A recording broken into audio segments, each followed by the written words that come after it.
Hi, this is 20 Minutes with a Titan. My name is Travis Lindsay. I am a professor of entrepreneurship at Cal State Fullerton, as well as being the manager of the Center for Entrepreneurship and CSUF Startup Incubator. And I am an angel investor with a firm called Titan Angels. With me today is Eugene. He was a Hi. student. He was a student of ours, and I'll let him introduce himself. Mhm. Yeah. Hey, so yeah, I'm Eugene. I'm a Cal State Fullerton alumni. It's been about 6 years, I think, since I graduated. But Okay, and then been Eugene, pretty good. about a year ago, you came to us at the incubator with an idea. Can you tell the listeners about that? Yeah, sure. So it was a Korean dumpling company called Hanmandu. It's owned by a family friend of ours. It seemed like she had somewhat of a plan to expand to the U.S. It is one of the largest manufacturers of Korean dumplings in Korea. So she thought it'd be a good idea to maybe look to expand and get some more information, do some research on it. So I did a lot of the groundwork for that. Right. Yeah, and like a good entrepreneur, you saw something that was already existing, a product that was already existing, and you looked at the competitive landscape, and you saw that there wasn't really anything like that in America, or at least not the same way that they were doing it. So what? Right. Yeah, can you talk about that a little bit? Yeah. So the dumplings that you usually see, there's usually only maybe a couple different types. The most common type is just like a fried gyoza kind of thing where you eat it with like sushi. But the the Korean company that I was working with, they actually have almost 100 different flavors and types. So there's ones with like potato starch skin, or chlorella, which is like a ouchy kind of skin, and a lot of different types, like dessert dumplings, ones that are like sweet, ones that are savory, ones that are more like Korean appetizers. So they had a lot of good things going for them. I thought, I had in mind a couple different trends that were happening in the U.S. So I definitely suggested to them, like veggie dumplings, I think would do really well. Obviously, meat is one of the most important types of dumplings, I think. So, Right. And can you talk about some of the things that you did to research the American market to kind of substantiate your beliefs that there was more of a demand for the things that you saw? hmm yeah. So, just from the beginning, I would just talk to my friends and family, saw what they thought about the dumpling market in general. There's been nothing exciting or new for like the last 20 years. Everything's just kind of been done. And I had gone to a lot of Korean markets, talked to a lot of just random customers and people. And then I started asking um, some of my customers while I was doing lips. That was a good way for me to talk to really random people from all different demographics. Most of them seemed very interested. And believe it or not, it was more of like the non-Asians that were actually more interested. So that's when I kind of got the idea that maybe it would do really well in somewhere like Whole Foods or Sprouts, or gourmet type of supermarkets. Okay. And what were some of the key things that you learned from that whole experience? Well, unfortunately, they weren't quite ready to expand here, even though the product was really good. Something I learned was that no matter how good the product actually is, there is so much more work that you have to get done before you can even consider going to market. Things like marketing, how much you're willing to invest, and that is a big problem that I see with a lot of companies. They struggle with and just seeing a way to actually invest into their own business without feeling like it's just all going to waste. Yeah, so your experience was a little unique. You saw an opportunity from a family friend's company in Korea, and correct me if I'm wrong, it was like the number 2 largest seller of dumplings in Korea, correct? Mm-hmm. Yes. So you saw this opportunity in this other company, and you took it upon yourself to really find out how much of a demand there was and what the opportunity was for that company if it were to expand into America.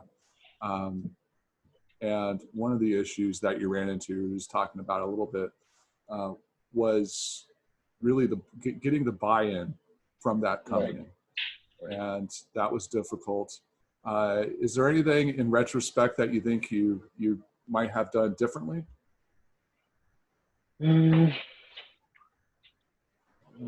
Think about it, maybe I wouldn't have been so eager to just jump right in and tell them so much of what I was thinking, because I think a lot of that kind of threw them off a little bit. They had their own ideas of their own agendas, what they wanted to do. So I feel like I did as good as I could in that aspect of just kind of letting them do their own thing, but at the same time, yeah, I wonder if things could have gone different, or if this was really the only way. Yeah, I don't know. I mean, from everything that I've heard from you, it doesn't sound like they were ever, 100% behind the idea, and that's something that, right. We talk about with entrepreneurs. I mean, an entrepreneur is somebody who starts their own thing. An entrepreneur, INTRA-preneur, is somebody who does something new within an existing organization, and you really, really, really have to get the buy-in from that existing organization before you can get anything done, and it's tough, right? Yeah. Because they could tell you, Eugene, this sounds like a great idea. Run with it. See what you can find. Mm-hmm. And then 6 months later, they can just say, "Yeah, we're not that interested right now." Right. So that's a pain in the ass. Mm-hmm. Yeah. But I would have preferred if they, let me actually give a try. Give it my best. But yeah. I think in the beginning they kind of led me to believe that this was more of a sure thing, that they were planning to do this and they needed some help. But at the end, it felt more like they were just kind of exploring it and just seeing what was out there. Mm-hmm. Yeah, because I'm sorry. Go ahead. Oh yeah, I'm just glad that I was able to give them some insight into the market, and I told them very straightforward that there are these obstacles that we have, such as making the meat products with another private label company that would make it for us. There were just so many little moving parts that needed to really have that buy-in for it to be.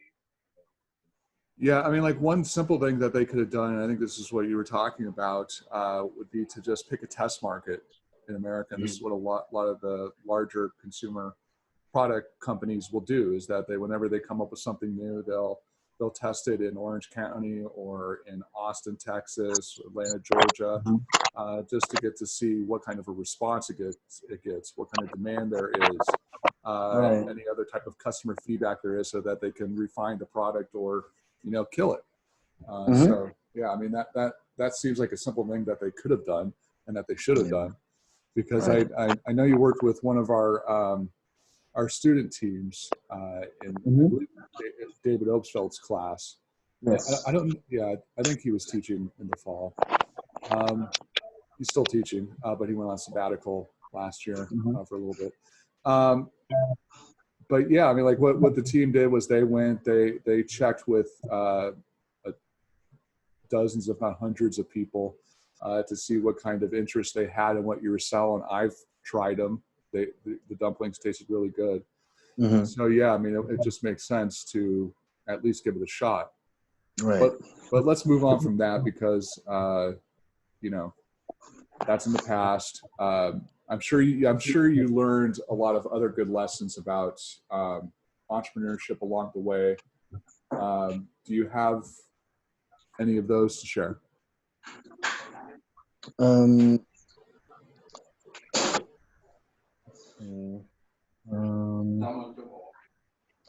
Give me 1 second. I have a. Yeah, take your time.